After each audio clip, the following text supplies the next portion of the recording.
This is the Mystic Order of Arachnid Vigilance member number 5706 on the nosebleed seats.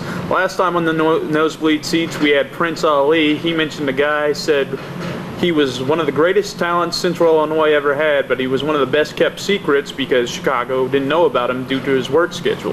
This man's work schedule is now freed up, and this is Mr. Ryan Phoenix. Hi, what's going on? Hey. Welcome, and now that you are freed up, where were you wanting to wrestle outside of Next Generation Wrestling? Well, I've wrestled for New Midwest a couple times and GAW once. I want to keep going there. I've talked to Buddha, I think his name is, at War.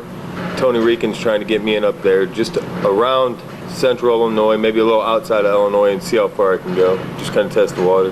All right. So as of right now, you're thinking upstate, Wisconsin, Iowa, keep it in the Midwest, Pretty see much, where you go from there? Yep. Would you rather go to the East Coast or the West Coast if you had the opportunity right now? Whichever one it had me. Yeah. Okay, and along those same lines, do you think your style is better suited for Mexico or Japan? Mexico. Mexico? Yeah. All right. Since you're going to be wrestling outside of Next Generation Wrestling, who do you want to fight that you might not have gotten a chance to fight in the past? Really anybody and everybody, you know. You learn from anybody you're in the ring with, and that's what it's about, bettering yourself, you know. I've got to wrestle with a lot of good guys, and Next Generation Wrestling's bringing some real good people in, whether it be Robert Anthony, Dingo, you know what I mean?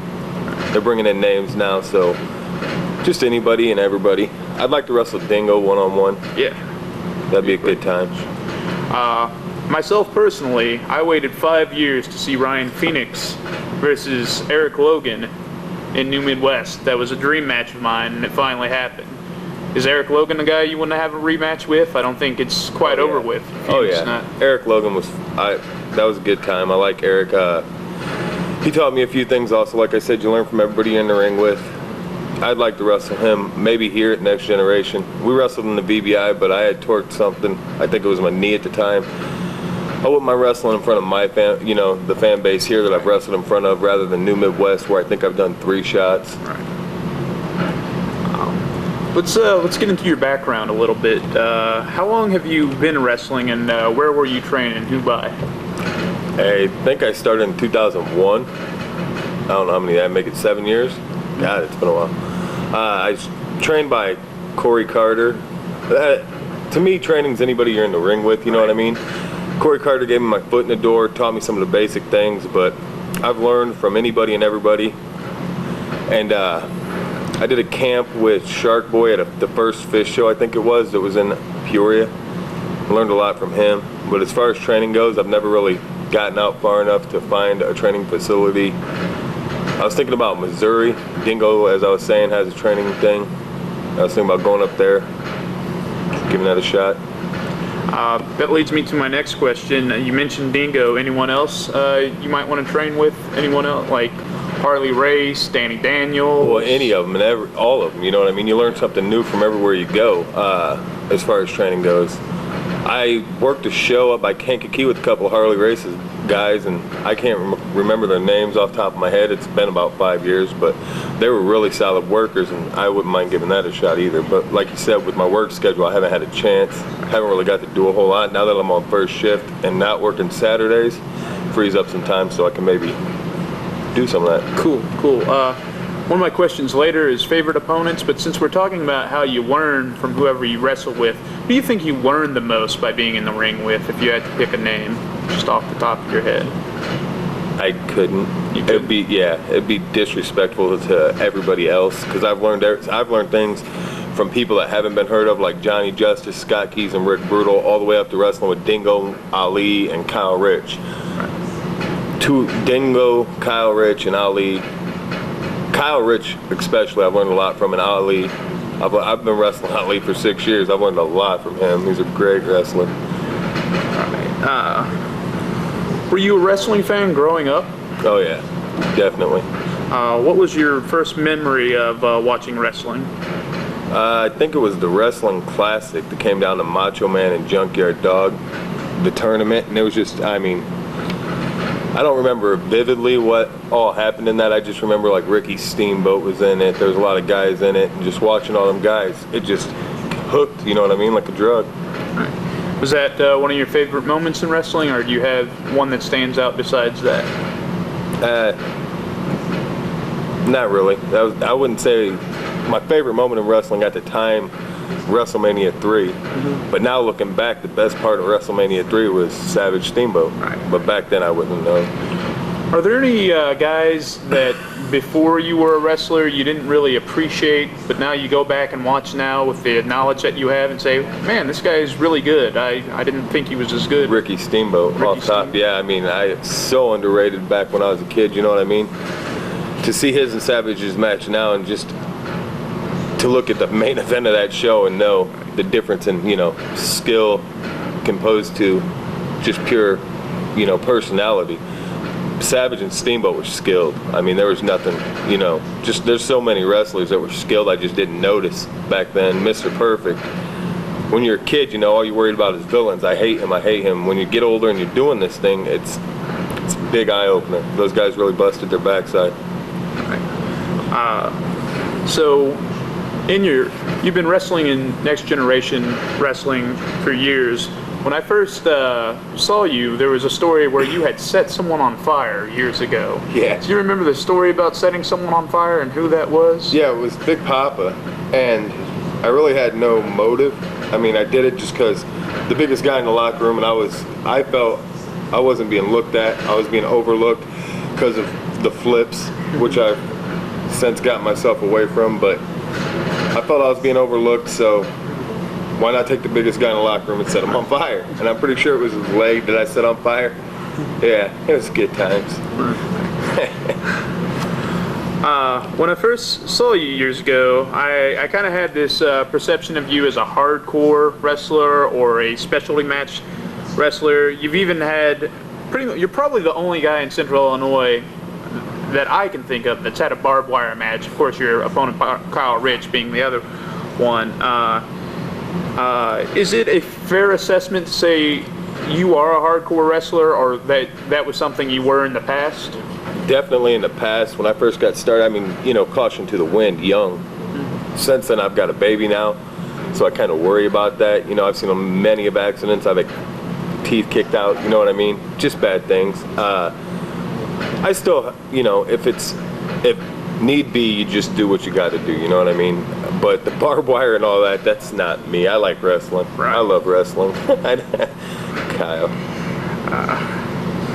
So, last time, Ali shared this story when we asked him if he was ever attacked by a fan. And I think he gave us a story, or Kyle gave us a story about you being attacked by a fan. You want to elaborate or give us your side of that story? I think I was working with Kyle that match. I went to the outside and fell back into a chair, and I think he was drinking. Guy behind me, he's probably in his older, later teens, maybe even 20. I fell into the chair and I felt a foot kick me. And that upset me, so I turned around and I was going to shove it off. You know, they're fans. If they want to interact, so I shoved it off. But then when he shoved me again, I think all I did was grab him by his hair, pull him into a headlock, drag him out of the crowd, so there was no, you know, I didn't want anybody uninvolved. Drug him out of the crowd, posted him up against the ring post on the outside, waited for security to come. They grabbed him. We got a standing ovation. It might have been the hottest spot of the match. Went back about our business. I mean, it's sad when fans can't just enjoy the wrestling, right. Entertaining. They're not part of the show. Why would you want to be part of the show? I mean, we get beat on daily. You know, a foot to my back wasn't a big deal. I could have pushed it off, but I think he hit me twice. I mean, he was asking for trouble. And if you do want to be part of the show, why don't you be man enough to get in the ring? Try out. In the training. Yeah, Anytime. do a tryout. Yeah, there's I've seen a lot of people. I could wrestle, I could do this. We had a training camp here, which I think it was me, Ali, and Gilbert Lewis. We did it a while back, right before that barbed wire match was. And we had 3 people getting sick off of just doing laps. I'm still jogging around. I smoked 2 packs of cigarettes today. I'm still jogging around them. You just got, your body's either going to take it or it's not. You know what I mean? Some people can, some people can't. The people that can't need to keep their hands off the people that can. Yeah. Yeah, I'm glad to hear you handled yourself like a professional in that. Yeah, it had to be the alcohol, because there wasn't a sober fan in the building that would have touched a wrestler, any wrestler, not just me, not just, oh, I'm Billy Badass. They just wouldn't have, you know what I mean? Out of respect for the business, they know they're watching the show. Right. Any other bad experience or unusual stories that come to mind along that same line of thinking? No, not really. I mean, I had one altercation with Jackson Pride, where he's the one that knocked my tooth out, but I got a little hot-headed when it happened, but I got past it. We've worked since then. But that's the worst it's ever got. He brought a foot up into my mouth and kicked 2 of my teeth out. That sucked. Yeah. What was your first match that you ever had? Do you remember who your first opponent was? Yeah, it goes hand in hand with how I started. I went out to see it. I was watching RCW at the time, a promotion I think out of LaSalle. Yeah, I've been there. I saw CM Punk was Punk wrestling. there. Yep, Yeah. that was great times, great wrestling. I was watching it just in awe, thinking, man, I wish I could do it. I wish I could do it.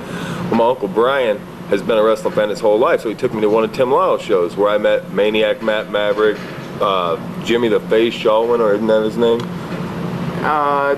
Jimmy the Hype. Yeah, the human hype, Jimmy Shawwin. And there's there you Frankie go. the Face. Yep, all right. So all of those guys got to talking like Eric Freedom. Well, Apocalypse was working that show, so I talked to him, and he sent me to Forest City. Well, by the time I got to Forest City, they'd moved to Peoria. So I got to Peoria, and I saw Justin McIntyre and Scott Keys in the ring. And I watched them, and they worked what we call a 5-minute match, you know, just trying to show you what's going on. I went back the next day, and 2 months later, I wrestled Scott Keys on an NGW show. And that was my very first match. What was your greatest match? What you thought was the best so far? I couldn't say one. I mean, there's been so many that meant a lot to me in different ways. From when I finally beat Big Papa for the heavyweight title, the first time I held the heavyweight title. Scott Keys, Ryan Phoenix, Alto from, I think it was, where was that? Somewhere in Illinois. I don't remember. Knoxville, Illinois, wrestled in a school gym, yeah. And that was a great match. I've just, there's so many different ones. All the way to I learned a lot from this match, but I wrestled, well, now I can't even think of the guy's name. It's on there, Jimmy Jacobs, there we go. I wrestled him, and he taught me a lot, you know what I mean? That was another stepping stone. Just being in a locker room with all them guys was a stepping stone. So, as far as favorite matches go, there's just too many, you know what I mean? So, maybe we'll direct the question, what was your favorite payoff to a big feud? Then, like, what built and built and built and built, and then you had the final match, and that was the big payoff? It's a double-edged sword. It was Kyle Rich in the barbed wire match. Right. I didn't want to do barbed wire, so I was terrified going in, but that was it. I mean, we have fought literally knuckle bumps on top of heads, fought our way to the end, and that's what it came down to. And after that match, between streamers, the match of the year chants, the This Is Awesome chant, to just putting our bodies at will for the entertainment of fans and the respect of one another. Kyle Rich will always have my respect. The guy's great, in and out of the ring, he's got my respect. But that was the payoff to a great feud, something that I think wrestling needs, They need to see somebody they like and somebody they hate. They need to see them fight, and that's what it, you know what I mean? You might have already mentioned him, but was Jimmy Jacobs your highest profile opponent, or do you have someone who you think was even higher profile than Jimmy Jacobs? Jimmy Jacobs was my best known opponent. Give him a year, maybe 2 at the tops, and Prince Ali will be the one that I'm talking about. But Jimmy Jacobs did teach me a lot.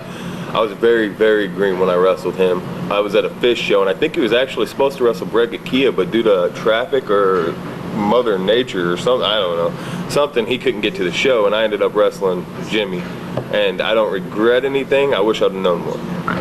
I was thinking about Jimmy Jacobs the other night. He's kind of gives hope to a lot of the Central Illinois wrestlers because he's 5'7", and there are a lot of guys around Central Illinois who are also around the same size. Yeah, and he's a great worker. Another guy that'll put his body on the line for anything. I can't give him any more credit than I have. He taught me in one match in 10 minutes what I hadn't learned in the first 2 years of my wrestling career. You know what I mean? where things go, why things go there. I mean, and I haven't talked to him since, but I really do appreciate Tank for letting me wrestle that match.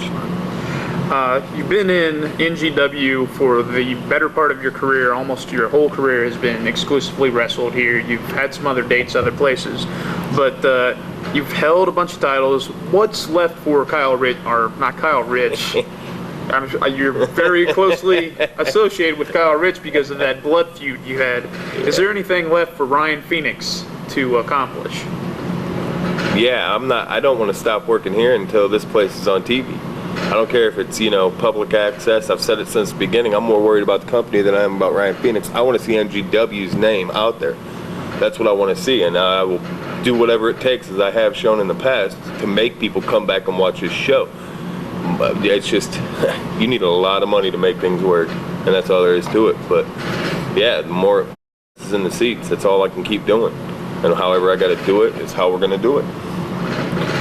What does Ryan Phoenix, what do you think you personally have to offer that no one else has to offer in the Central Illinois area? What would you say to sell yourself to these outside promotions? This is what I do. I do what I have to. I mean, that's the only way I can sell it. To me, that's the best way to sell it. You want something, I'll do my best to give it to you. If I can't do it, I'm sorry. Thanks for giving me the shot. I mean, you can tell Joe Schmo, I want you to be a pirate. You can tell Joe's from Schmo's third cousin, I want you to be a pirate. Which one is going to make it work? Right. All I can promise is I'll do my best to make it work. Right. You know what I mean? And so you're saying you have something that can't be taught, and that's work ethic. Yeah, exactly. Work ethic. Yeah, that's what I've got. I mean, anybody can do a headlock. You gotta know how to do the headlock to make it mean something. Right. A little bit more personal question. Tattoos. You get your tattoos all done at the same place? Yeah. Is there anything special about any particular tattoo that mean anything? Do all your tattoos mean something? No, I was young and got a whole bunch of bad tattoos, so I had to get them all covered. So I don't know if I can give him the shout, but I go to I'm No Angel in Peoria, and Nose does all of them, and he does a pretty good job with what I've got. I had a whole bunch of bad tattoos, and he's just working with me to get them all covered. I mean, that's part of wrestling, is your look. And nobody wants a kid with a whole bunch of bad tattoos. Right. So yeah, there's really none that mean anything more than another. I go tomorrow and get my daughter's footprints on me. That'll be the first one that actually means something. So. Cool, very cool.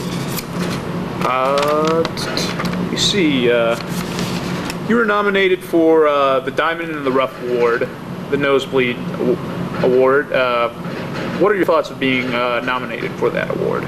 I was in shock. I actually didn't know a lot about the nosebleed seats of Chris Lee. I went to New Midwest, and I think I met you and Chris Lee on the same show when I wrestled Eric Logan, and that's when I first found out about the nosebleed seats. And ever since then, I wanted to, talk to him. And when I found out I was nominated for the Diamond in the Rough, I never thought once that, I'd actually get it. And it does, because there's so many good wrestlers that are a diamond in the rough, you know what I mean? And sometimes it's due to travel, transportation, however, you just don't get your name out. But it was an honor just to be nominated. It was really, really cool to be looked at. Because like you said, I've wrestled in Peak and Peoria for my whole time in the business, and you just don't get seen unless you want seen. Right. So it meant something that I stayed in Peoria for this long and actually was noticed by other people. How much do you know about the St. Louis wrestling scene, and what are your thoughts on it? I don't know a whole lot about St. Louis. Like I said, I'm just now starting to travel. I've got dates this week, next week, and then 13th of September, and I'm still trying to get more. I want to be able to wrestle at least 4 times a month, once a weekend. But so far in St. Louis, I've looked at, like I said, Dingo's place. I haven't contacted him yet, but I was talking to a buddy of mine, and he was saying you need a license to wrestle up there, so I got to figure out how to get that, how to go about that, how, and after that, maybe next time I talk to you, I'll let you know more. Any thoughts on the Chicago wrestling scene in particular? Well, I mean, it speaks for itself. Ace Steel, Cole Cabana, CM Punk. It's got to be good. You know what I mean? Are there any places up there you specifically want to work, or is it anywhere and anywhere? Anywhere and everywhere. I mean, I've been wrestling for, like I said, 7 years. I'm still starting from scratch right now because I haven't tried anything. And I blame it on work, so that's my scapegoat for that. But I'm starting brand new, so anywhere and everywhere right now. Like I said, War, I think that's based out of Chicago, isn't it? And I'm trying to talk to the guys up there to get me in. I've talked to Ali. I've talked to a few guys that travel, you know, to see what and where. I've talked to Stumpy, trying to get to NWA Wisconsin. He knows some people up there. So I'm just going anywhere and everywhere they'll accept me right now. What are your thoughts on cruiserweight wrestlers? People complain about them doing too many acrobatic moves most of the time. You ever seen the people that complain about that? Yeah. They can't do it. No. And that's why they don't like them. Right. I give Brett, CJ, anybody and everybody, I give them all the credit in the world. You got something, go for it. If you're big and muscular, you're going to do power moves. That's what you're built for. If you're small and you can flip, do the flips. I've got nothing but respect for the guys that can do it. The guys that do flips, I mean, they're putting their life on the line. One slip, them ropes are slick. One slip and you break your neck, you're done. You're not flipping no more. I've got nothing but respect for them. I've seen them kids come from when they started to where they're at, and I got nothing but praise. They're great kids. Give Brett time. Yeah. You'll know about him everywhere. Well, he was already, someone, actually Rumble Radio Online mentioned that he stole the show when they were promoting the show this past week up at AAW. Said they just had a great 6-man tag match. That's a hard match right there. A 6-man tag's one of the hardest matches. That can go one of two ways, really, really good or really, really bad. I give them nothing but credit. Good guys. Do you have any thoughts on Chicago versus Downstate, kind of being an outsider from Chicago? Wrestling's one business. Yeah. You know what I mean? Wrestling's one big business. I don't understand it. I don't get into the politics. I like to wrestle. Bell to bell. That's all I'm worried about. All right. How about we move on to some name association? A guy you've already mentioned. Any more thoughts on Jimmy Jacobs? No, I think I said enough. All right. Prince Ali. Great worker. Nothing but respect. Everything he's done. I mean, an inverted 450. Why would you even think of that? You know, you must hate yourself because that goes wrong, you're gonna die. Great worker. Nothing but respect. And I mean, he's solid. I don't know. I like working with Ali.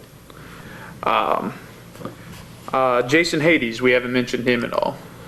I've never worked with Jason Hades. I've watched him work here at NGW, and he's a solid worker. I heard he's IWA Mid-South. Yeah. Yeah. So Light heavyweight champion. There you go. Right I mean, that speaks volumes for him. Robert Anthony / Ego Fantastico. That's one of the guys I watched when I was going to the RCW shows, and they had Alter Ego working up there. He's great, and he's solid. I mean, he's in very, very good shape. I don't doubt at all that he'll be on WWE soon. All right. Adam Evans. Good guy. Another guy that I was watching up at RCW. A lot of these guys worked RCW, and that's why it's cool to see him now here. Solid worker. I mean, wasn't he one of the youngest kids to wrestle up there? Yeah. I mean, that's good guy.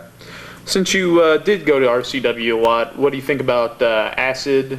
Those are good. All of them were good workers. I mean, I stole stuff from them as soon as I started. That reverse Hurricane Rana. I love them to death for it. It's got me over huge. Thanks, guys. Okay, Mason Beck. I don't think he worked in RCW. No, but he's a monster. Yeah. I mean, he makes a lot of our bigger guys look small. Brandon Espinoza.